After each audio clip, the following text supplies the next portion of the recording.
Hello guys, bersama saya lagi dalam Alright Noper Channel. Satu ketika dahulu sahabat semua gempak ya apabila dikatakan adun Perikatan Nasional ya mempapa wanita yang telah mabuk masuk ya ke bilik hotel.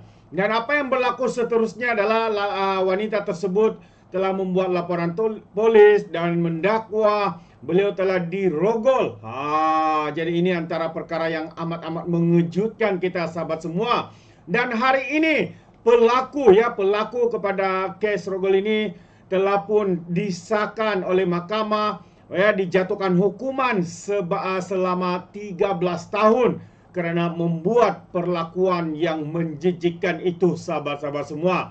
Jadi siapakah individu itu? Ini yang menarik ya untuk saya kongsikan bersama dengan anda sahabat-sahabat semua. Jadi tanpa membuang masa ya, saya ingin membacakan kenyataan media ya yang baru saja kita terima sebentar tadi. Jadi akhirnya segalanya terbongkar sahabat-sahabat semua.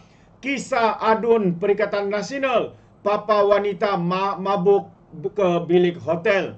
Jadi ya dalam kenyataan ini kalau kita lihat, Ahli Dewan Undangan Negeri Adun Gombak Setia dari Perikatan Nasional Muhammad Hilman Ilham dikatakan telah menjemput kenalan yang kemudiannya menjadi mangsa rogol kepada seorang ahli perniagaan. Mengikut satu pendakwaan, mangsa memberitahu telah dijemput oleh Hilman Ilham untuk sambutan ulang tahun kelahirannya di sebuah restoran di hotel berkenaan bersama tertuduh dan beberapa lagi rakan lain pada penghujung tahun 2020. Jadi selepas makan malam di restoran itu, mereka beredar ke bilik karaoke. Walau bagaimanapun, melihat keadaan mangsa yang mabuk, tertuduh mencadangkan bilik hotel ditempa untuk menempatkan wanita tersebut. Hilman yang merupakan wakil rakyat daripada Bersatu dilapor telah memapa mangsa ke bilik bersama tertuduh dan 3 lagi individu lain. Setelah terjaga jam 4.30 pagi, pada 5 Disember tahun 2020, mangsa menyedari berada dalam keadaan bogel. Lalu dia membuat laporan polis berhubung kejadian terbabit. Lalu berdasarkan pertuduhan pindaan, Muhammad Zulfal Himin Mazir 40 tahun didakwa merogol seorang wanita berusia 35 tahun di sebuah bilik hotel di Sri Hartamas pada jam 1 hingga 3 pagi 5 Desember tahun 2020. Pertuduhan dibuat mengikut Seksyen 37 dalam kurungan 1 Kanun Keseksaan. Ekoran itu tertuduh yang juga bapa kepada 3 anak dijatuhi hukuman penjara 13 tahun dan 2 sebatan oleh Mahkamah Seksyen Kuala Lumpur pada 31 Mei yang lalu.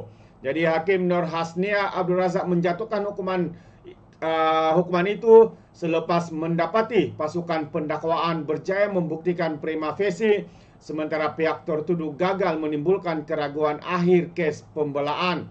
Dan mahkamah memutuskan pembelaan tertuduh adalah tidak bermerit.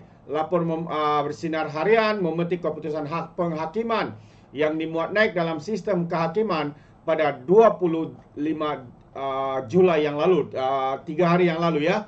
Dan mahkamah ini berpendapat pembelaan gagal mengemukakan penjelasan untuk menyangkal keterangan saksi-saksi pendakwaan yang jelas menyatakan mangsa telah mabuk pada malam kejadian.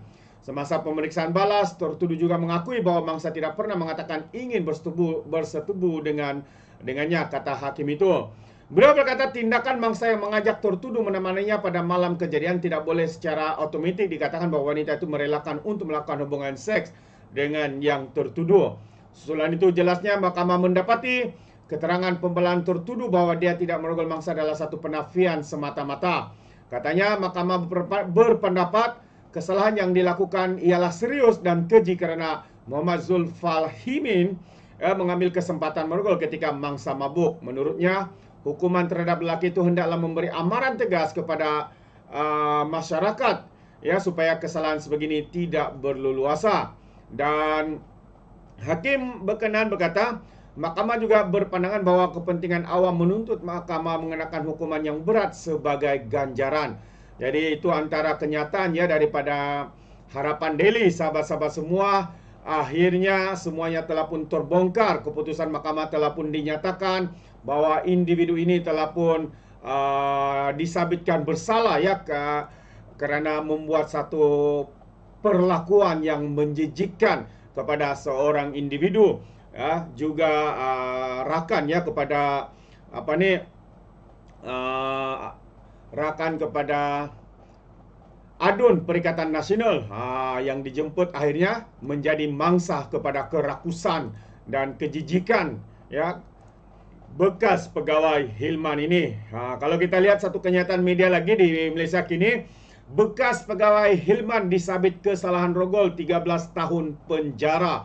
Itu antara satu lagi kenyataan media daripada Malaysia kini. Jadi kalau saya ingin bacakan kepada anda sahabat semua, Mahkamah Seksyen Kuala Lumpur telah mensabitkan kesalahan terhadap seorang bekas pembantu adun Gombak Setia Hilman Ildam atas tuduhan merogol seorang wanita di sebuah hotel lebih 3 tahun yang lalu. Bagaimanapun Muhammad Zulfahimin Mazir sudah merayu kepada Mahkamah Tinggi Kuala Lumpur untuk membatalkan pertuduhan bersalah serta hukuman penjara 13 tahun dan 2 sebatan ke atasnya. Dia didakwa melakukan kesalahan itu di sebuah bilik hotel di Sri Hartamas, Kuala Lumpur antara jam 1 pagi dan 3 pagi pada 5 Disember 2020. Itu dia. Jadi Hakim Mahkamah Seksyen Nur Hasna Abdul Razak memutuskan bahawa pembelaan tertuduh tidak mempunyai merit dan gagal menimbulkan keraguan munasabah dalam kes pendakwaan. Jadi dalam alasan penghakiman bertulis penuh yang dikeluarkan minggu lepas, dia berkata tertuduh gagal menyangkal keterangan saksi pendakwaan berhubung kejadian yang didakwa. Jadi hakim berbicara menambah bahawa hukuman penjara 13 tahun dan 2 sebatan adalah wajar kerana ia merupakan kesalahan serius dan juga keji. Nur Hasna berkata mahkamah memandang serius bahawa tertuduh didakwa telah mengambil kesempatan terhadap mangsa ketika dia berada dalam keadaan mabuk. Itu dia sahabat-sahabat semua. Jadi 31 Mei lalu Zulfahimin didapati bersalah mengikut Seksyen 376 dalam kurungan 1 Kanun Keseksaan. Bagaimanapun dia segera membuat rayuan. Jadi tertuduh diwakili oleh firma Guaman Kate & Associates. Pendakwaan dijalankan oleh Timbalan Pendakwa Raya Zilfinas Abbas dan Fasik Faik. Jadi ini antara perkembangan yang agak mengejutkan kita sahabat-sahabat semua. Dan pastinya ya akhirnya segala penafian yang dilakukan dibuat oleh geng-geng daripada adun Perikatan Nasional ini. Yang dia sendiri ya, adun ini sendiri kalau kita lihat ya, ada gambar di sana. Ya, ini gambar yang telah direkam.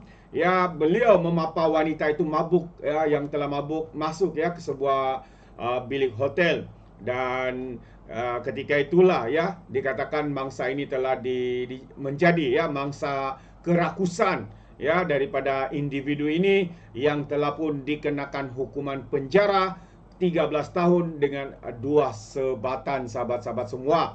Jadi apa pandangan anda sahabat-sahabat semua? Inilah kehebatannya pegawai-pegawai, pegas pegawai, adun-adun daripada Perikatan Nasional sahabat-sahabat semua. Adakah meminum alkohol itu sudah menjadi kebiasaan bagi mereka? Ya, sehingga ya pada hari jadi beliau itu sehingga wanita-wanita ini telah mabuk dan mungkin mereka juga minum minuman yang sepatutnya haram ya bagi yang berbangsa Melayu, begitu juga dengan yang beragama Islam. Tetapi ya perkara ini sangat-sangat mengejutkan kita sahabat semua. Jadi sekiranya anda mau berikan sebarang komen pandangan berkaitan dengan isu ini, anda boleh berikan di dalam ruangan komen. Tapi ingat, komen dengan cara berhemah. Ya, semua ini adalah pandangan saya dan review saya ya berkaitan dengan isu panas yang sedang berlaku ya di dalam negara kita. Adun daripada bekas pegawai ya, adun daripada Perikatan Nasional. Jadi apa pandangan anda sahabat semua? Anda boleh berikan komen anda di dalam ruangan komen. Tapi ingat, komen dengan cara berhemah. Terima kasih, izinkan saya untuk mengundurkan diri. Dan seperti biasa, peribahasa mengatakan tak apapun kangkap 2 tahun keinginan. Dalam bahasa Melayunya, tepuk dada, tanya selera. Sekian saya daripada Alright Nopo Channel. Sampai kita berjumpa lagi. Bye-bye.